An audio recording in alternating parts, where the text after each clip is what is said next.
You mentioned you kind of watched him on tape. What jumps out about him? What makes him an elite quarterback? Well, there's a couple things. And, the first thing I really like is he's a very good decision maker, and he's got really good arm talent. I like the fact that he's a dual threat guy. But part of being a dual threat guy, besides the red zone runs and the third down runs, I think his best ability on film is his ability to improvise and keep plays alive. And he gets a lot of big plays downfield when he is, he makes that first guy miss, scrambles out of the pocket, receivers break routes, kind of almost backyard kind of football. I think he's really, really good at that. And he does it all the time. And he's tough to get on the ground. And then obviously he picks up, being a dual threat guy, picks up first downs with his feet, those crucial third down and mediums, which are so big in the NFL.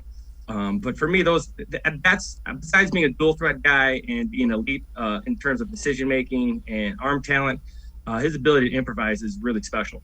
As a former coach, what is a guy that has the ball in his hands all the time that does that? What's that enable you to do as a coach and an offensive coordinator?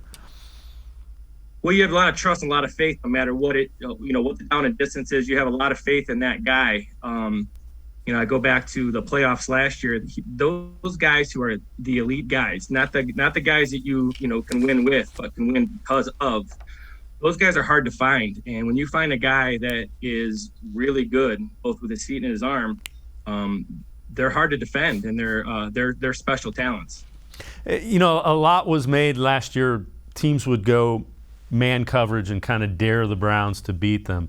Is a guy like Deshaun Watson? I mean, when a dual threat guy sees man coverage, you run him off and then you say, okay, I'm going to beat the one guy that's supposed to get me. Is that something that you kind of see as well?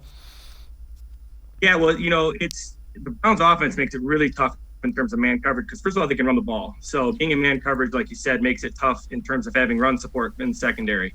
But yeah, he's repeat that question, Dave, real quick. What did you want to know? A lot of things. If you're in man coverage with a quarterback like Deshaun Watson, the legs are what kind of will beat you.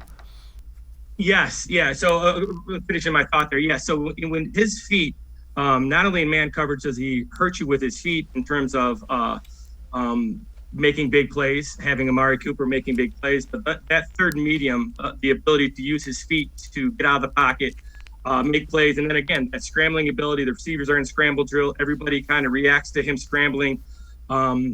It's twofold. One is how do you cover it and how do you cover his feet? And also the Browns have a run game. So it's if they can get it clicking, it's going to be very, very difficult to stop.